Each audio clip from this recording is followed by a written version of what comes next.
El crear un glosario te da muchos beneficios a tu negocio.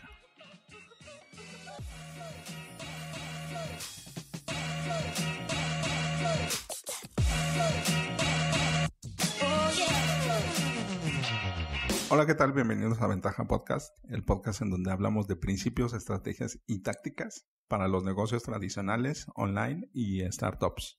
Hoy vamos a hablar de una táctica, de los martes de tácticas. Vamos a hablar de cómo crear un glosario. Si tienes alguna duda o comentario, entra a ventaja.com.mx/contacto y házmelo llegar por medio del formulario. La mayoría de las industrias tienen sus propios términos, slang y palabras de moda que a menudo pueden confundir a los que son nuevos.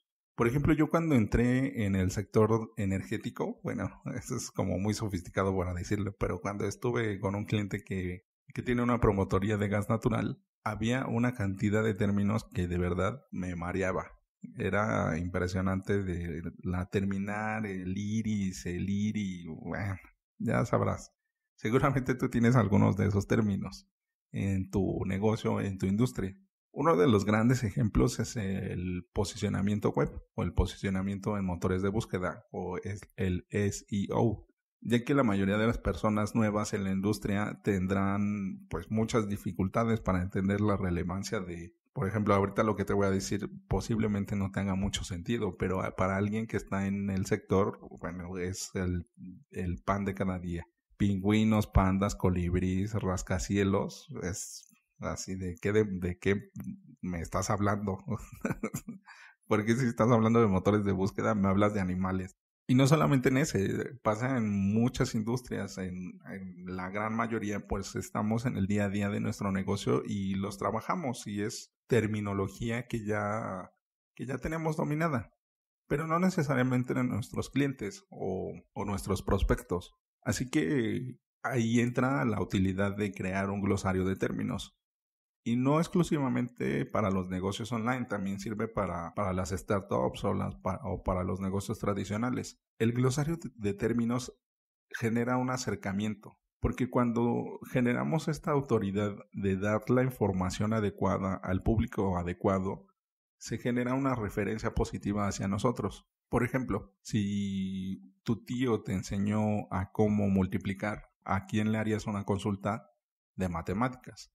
Pues a tu tío, porque ya te dio una referencia. Si tú escuchaste o viste a alguien en una entrevista y hablaba de unos términos o de un sector que a ti te interesa, pues vas a buscar a través de esa persona que viste, porque tenemos o generamos se posicionan en nuestra cabeza con una cierta autoridad, porque el estar en un programa de televisión, en el radio o en un periódico o en un sitio web, influye esta generación de autoridad para con nosotros. Y aunque estos términos están escritos en abundancia por todos lados, hay una corriente interminable de oportunidades para crear referencias hacia nosotros, hacia nuestro negocio. Y el proceso es muy sencillo. Seguramente me vas a decir que te estoy tomando el pelo, pero poco a poco te voy a explicar por qué, además de los beneficios que ya te mencioné anteriormente. El proceso son 2 pasos.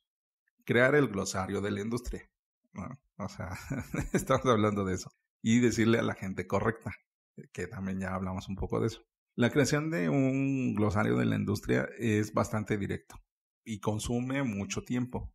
Así que, pues es que implica compilar todos los términos de tu nicho, de tu sector, en un solo recurso y escribir las definiciones que sean fáciles de entender. Aquí es otra cuestión. Ahorita que te estaba comentando esto, me vino a la mente, por ejemplo, los términos médicos. Pues el médico lleva, ¿qué te gusta? 20 años trabajando esos términos. Pues por supuesto que se los va a saber al centavo, se los va a saber al derecho y al revés. Pero nosotros como pacientes nos dicen, es que tienes quién sabe qué. Y nosotros con cara de, ok, explícame un poco más porque no te entiendo. Y cuando ya tengamos estas definiciones nuestras que sean fáciles de entender para alguien nuevo, lo que nos toca es acercarle este glosario a la gente correcta, es decir, a nuestros prospectos o a nuestros clientes. Por ejemplo, también podemos hacer una referencia colaborativa con nuestros proveedores o con nuestros aliados, en donde ellos también participen en este glosario. Y este glosario sea un concentrador de referencias. Digamos que puede ser una gaceta. Puede ser, por ejemplo, directorio de términos médicos, directorio de términos odontológicos, el glosario del dentista. Y así puedes entrar y conocer los términos que se utilizan y posiblemente encontrar el término que te mencionó tu dentista y tuviste miedo de preguntarle. Posiblemente encuentres un enlace, una referencia a la persona que desarrolló este glosario. ¿A cuál dentista acudirías? ¿Al que no te explicó o al que ya te lo explicó sin siquiera conocerte? En el próximo episodio seguiremos hablando del método ventaja y ya vamos en la fase de caza. Una de las fases más difíciles porque tenemos una idea muy equivocada de las ventas. Pero mañana empezarás a amarlas y a dominarlas por completo. Bueno, ventajosos, esto es todo por hoy. Antes de terminar, sigue la conversación. ¿Alguna vez has usado un glosario? ¿No sería importante que tus prospectos o clientes tuvieran uno? Un cliente educado es un buen cliente. Recuerda dejar tu comentario en tu plataforma favorita. Las reviso todas. Al darle like en iVoox y YouTube y dar 5 estrellas en iTunes, ayudas a otros a encontrar el podcast. Y recuerda, rífate como los grandes.